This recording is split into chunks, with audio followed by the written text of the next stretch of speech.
सच्चा प्रेम क्या होता है, इस विषय में स्वामी विवेकानंद जी के व्याख्यान के कुछ अंश हम सुनेंगे। व्याख्यान प्रारंभ करते हैं। प्रेम की उपमा एक त्रिकोण से दी जा सकती है, जिसका प्रत्येक कोण प्रेम के एक अनिवार्य गुण का सूचक है। जिस प्रकार बिना तीन कोण के त्रिकोण नहीं बन सकता, उसी प्रकार निम्नलिखित तीन गुणों के बिना यथार्थ प्रेम होना, सच्चा प्रेम होना असंभव है। इस प्रेम रूपी त्रिकोण का पहला कोण है कि प्रेम में किसी प्रकार का लेन देन नहीं होता।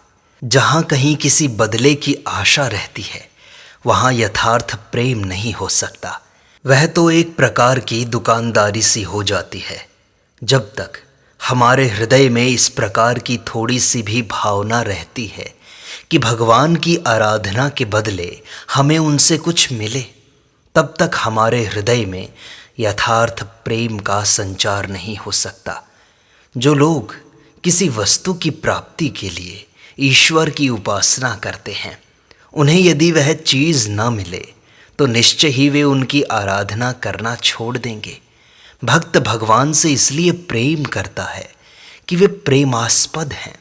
सच्चे भक्त के इस दैवी प्रेम का और कोई हेतु नहीं रहता, कारण नहीं रहता, वह कुछ चाहता नहीं। एक बार एक राजा किसी वन में गया। वहाँ उसे एक साधु मिले। साधु से थोड़ी देर बातचीत करके राजा उनकी पवित्रता और ज्ञान पर बड़ा मुग्ध हो गया। राजा ने उनसे प्रार्थना की, महाराज, यदि आप मुझसे कोई भेंट ग्रहण करने की कृपा करें तो मैं धन्य हो जाऊं। पर साधु ने इनकार कर दिया और कहा, इस जंगल में मेरे लिए पर्याप्त फल हैं। पहाड़ों से निकले हुए शुद्ध पानी के झरने पीने को पर्याप्त जल दे देते हैं। वृक्षों की छालें मेरे शरीर को ढकने के लिए पर्याप्त हैं और पर्वतों की कंदराएं सुंदर घर का काम देती हैं। मैं तुमसे अथवा अन्य किसी से भेंट क्यों लूं? राजा ने कहा, महाराज, केवल मुझे कृतार्थ करने के लिए कृपया कुछ अवश्य स्वीकार कर लीजिए और दया कर मेरे साथ चलकर मेरी राजधानी तथा महल को पवित्र कीजिए। विशेष आग्रह के बाद साधु ने अंत में राजा की प्रार्थना स्वीकार कर ली और उसके साथ उसके महल को गए। साधु की भेंट देने के पहले राजा नियमानुसार अपनी दैनिक प्रार्थना करने में लग गया। उसने कहा, प्रार्थना की, हे ईश्वर, मुझे और अधिक संतान दो, मेरा धन और भी बढ़े, मेरा राज्य अधिकाधिक फैल जाए, मेरा शरीर स्वस्थ और निरोग हो जाए, इत्यादि। राजा अपनी प्रार्थना समाप्त कर भी नहीं पाया कि साधु उठ खड़े हुए और चुपके से कमरे के बाहर चल दिए। यह देखकर राजा बड़े असमंजस में पड़ गया और चिल्लाता हुआ साधु के पीछे भागा, महाराज, आप कहाँ जा रहे हैं? आपने तो मुझसे कोई भी भेंट ग्रहण नहीं की। यह सुनकर वे साधु पीछे घूमकर राजा से बोले, अरे भिखारी, मैं भिखारियों से भिक्षा नहीं मांगता। तू तो स्वयं एक भिखारी है, मुझे किस प्रकार भिक्षा दे सकता है? मैं इतना मूर्ख नहीं कि तुझ जैसे भिखारी से कुछ लूं। जाओ, भाग जाओ, मेरे पीछे मत आओ। इस कथा से ईश्वर के सच्चे प्रेमियों और साधारण भिखारियों में भेद बड़े सुंदर ढंग से प्रकट हुआ है। भिखारी की भांति गिड़गिड़ाना प्रेम की भाषा नहीं है। यहाँ तक कि मुक्ति के लिए भगवान की उपासना करना भी निम्न उपासना में गिना जाता है। शुद्ध प्रेम में किसी प्रकार के लाभ की आकांक्षा नहीं रहती। प्रेम सर्वदा प्रेम के लिए ही होता है। भक्त इसलिए प्रेम करता है कि बिना प्रेम के वह रह ही नहीं सकता। जब तुम किसी मनोहर प्राकृतिक दृश्य को देखकर उस पर मोहित हो जाते हो, तो उस दृश्य से तुम किसी फल की याचना नहीं करते और न ही वह दृश्य तुमसे कुछ मांगता है। फिर भी उस दृश्य का दर्शन हमारे मन को बड़ा आनंद देता है। वह तुम्हारे मन के घर्षणों को हल्का कर तुम्हें शांत कर देता है और उस समय तक के लिए मानो तुम्हें अपनी नश्वर प्रकृति के ऊपर उठकर एक स्वर्गीय आनंद मिल जाता है। प्रेम का यह भाव उक्त त्रिकोणात्मक प्रेम का पहला कोण है। अपने प्रेम के बदले कुछ मत मांगो, सदैव देते ही रहो, परंतु बदले में उनसे कुछ भी मांगो मत। प्रेम के इस त्रिकोण का दूसरा कोण यह है कि प्रेम में कोई भय नहीं रहता। जो भयवश भगवान से प्रेम करते हैं वो मनुष्य नीच हैं। उनमें अभी तक मनुष्यत्व का विकास नहीं हुआ। वे दंड के भय से ईश्वर की उपासना करते हैं। उनकी दृष्टि में ईश्वर एक महान पुरुष हैं जिनके एक हाथ में दंड है और दूसरे में चाबुक। उन्हें इस बात का डर रहता है कि यदि वे उनकी आज्ञा का पालन नहीं करेंगे तो उन्हें कोड़े लगाए जाएंगे।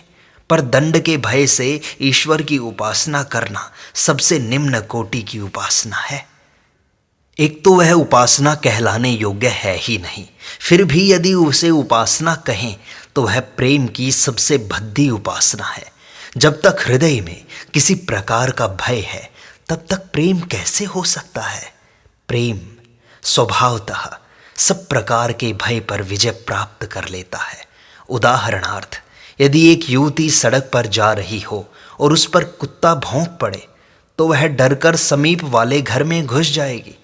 परंतु मान लो दूसरे दिन वही स्त्री अपने बच्चे के साथ जा रही है और उसके बच्चे पर शेर झपट पड़ता है, तो बताओ वह क्या करेगी। बच्चे की रक्षा के लिए वह स्वयं शेर के मुंह में चली जाएगी। सचमुच प्रेम समस्त भय पर विजय प्राप्त कर लेता है। भय इस स्वार्थपरक भावना से उत्पन्न होता है कि मैं दुनिया से अलग हूँ और जितना ही मैं अपने को छोटा और स्वार्थपर बनाऊंगा मेरा भय उतना ही बढ़ेगा। यदि कोई मनुष्य अपने को एक छोटा सा तुच्छ जीव समझे तो भय उसे अवश्य घेर लेगा, और तुम अपने को जितना ही कम तुच्छ समझोगे तुम्हारे लिए भय उतना ही कम हो जाएगा। जब तक तुम में थोड़ा सा भी भय है तब तक तुम्हारे मानस सरोवर में प्रेम की तरंगे नहीं उठ सकती। प्रेम और भय दोनों एक साथ कभी नहीं रह सकते। जो भगवान से प्रेम करते हैं उन्हें उनसे डरना नहीं चाहिए। ईश्वर का नाम व्यर्थ में न लो। इस आदेश पर ईश्वर का सच्चा प्रेमी हंसता है। प्रेम के धर्म में भगवन निंदा किस प्रकार संभव है। ईश्वर का नाम तुम जितना ही लोगे फिर वह किसी भी प्रकार से क्यों न हो तुम्हारा उतना ही मंगल है। उनसे प्रेम होने के कारण ही तुम उनका नाम लेते हो। प्रेम रूपी तीसरा कोण है, प्रेम में कोई प्रतिद्वंद्वी अर्थात दूसरा प्रेम पात्र नहीं होता, क्योंकि इस प्रेम में प्रेमी का सर्वोच्च आदर्श ही लक्षित रहता है। प्रकृत प्रेम तब तक नहीं होता जब तक हमारे प्रेम का पात्र हमारा सर्वोच्च आदर्श नहीं बन जाता। हो सकता है अनेक स्थलों में मनुष्य का प्रेम अनुचित दिशा में लग जाता हो, पर जो प्रेमी है उसके लिए तो उसका प्रेम पात्र ही उच्चतम आदर्श है।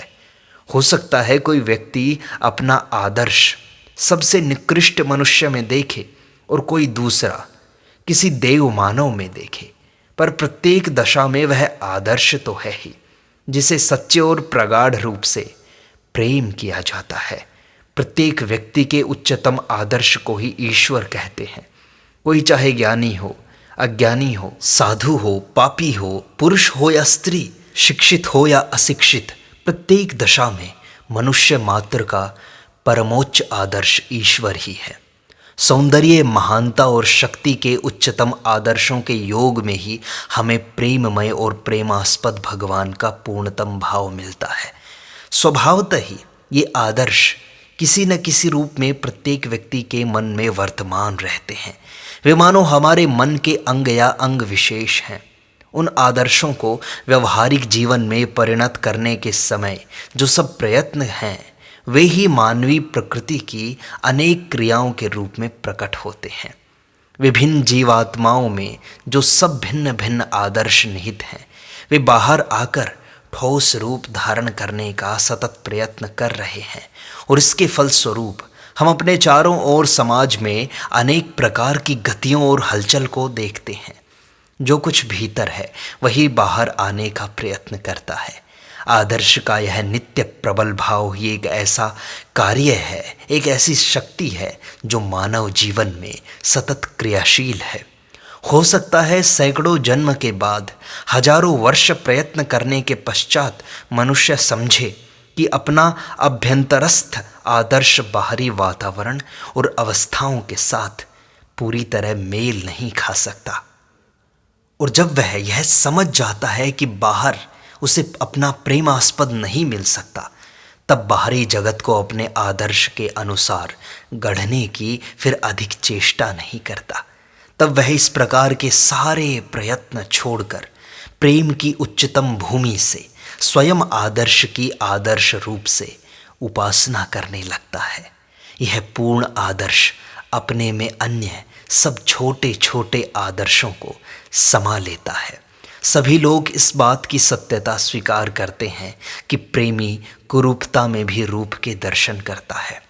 बाहर के लोग कह सकते हैं कि प्रेम गलत दिशा में जा रहा है, अपात्र में अर्पित हो रहा है, पर जो प्रेमी है उसे तो अपने प्रेमास्पद में कहीं कोई कुरूपता दिखाई नहीं पड़ती। वह तो उसमें रूप ही रूप देखता है, चाहे रूपवती स्वर्ग की अप्सरा हो, चाहे कुरूप और बेकार स्त्री हो। वास्तव में हमारे प्रेम के आधार तो मानो कुछ केंद्र हैं जिनके चारों ओर हमारे आदर्श घनीभूत होकर रहते हैं। संसार साधारणतः किसकी उपासना करता है? अवश्य उच्चतम भक्त और प्रेमी के सर्व अवगाही पूर्ण आदर्श की तो नहीं करते। स्त्री पुरुष साधारणतः सामान्य रूप से उसी आदर्श की उपासना करते हैं जो उनके अपने हृदय में है।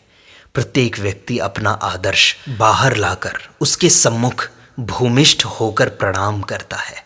इसलिए हम देखते हैं कि जो लोग निर्दयी और खूनी होते हैं वे एक रक्त पिपासु ईश्वर की ही कल्पना करते और उसे भजते हैं, क्योंकि वे अपने सर्वोच्च आदर्श की ही उपासना कर सकते हैं और वास्तव में वह अन्य लोगों के आदर्श से बहुत भिन्न होता है।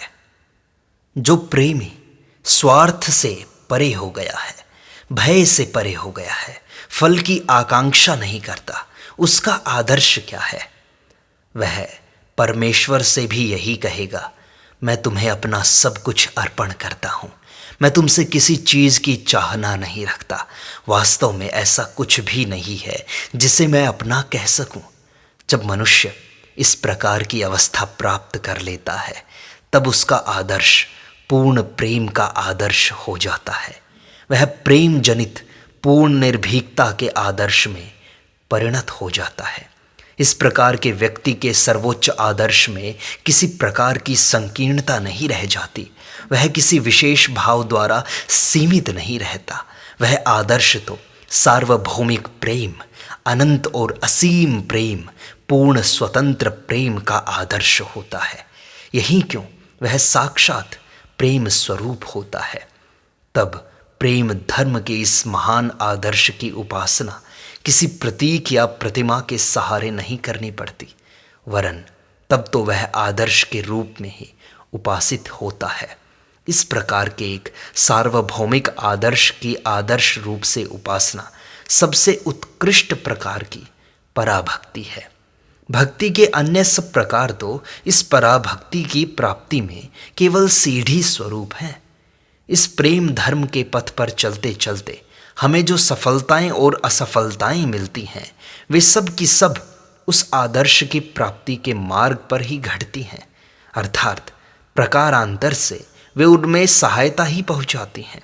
साधक एक के बाद एक दूसरी वस्तु लेता जाता है और उस पर अपना आभ्यंतरिक आदर्श प्रक्षिप्त करता जाता है।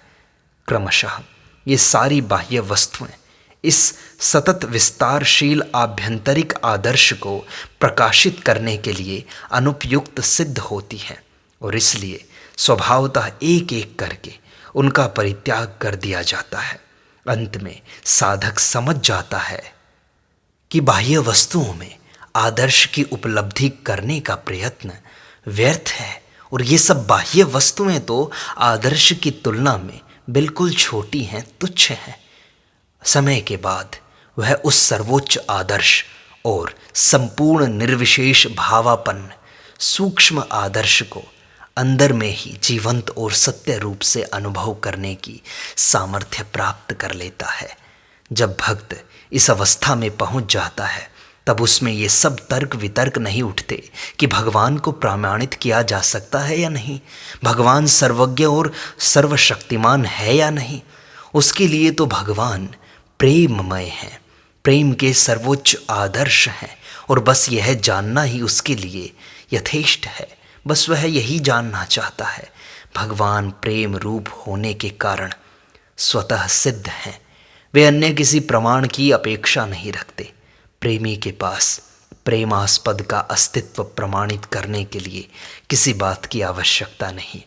अन्य धर्मों के न्यायकर्ता भगवान का अस्तित्व प्रमाणित करने के लिए बहुत से प्रमाणों की आवश्यकता हो सकती है, पर भक्त तो ऐसे भगवान की बात मन में भी नहीं ला सकता। उसके लिए तो भगवान केवल प्रेम स्वरूप है। हे प्रिय, कोई भी स्त्री पति से पति के लिए प्रेम नहीं करती, वरन पति में स्थित आत्मा के लिए ही प्रेम करती है। हे प्रिय, कोई भी पुरुष पत्नी से पत्नी के लिए प्रेम नहीं करता, वरन पत्नी में स्थित आत्मा के लिए ही प्रेम करता है।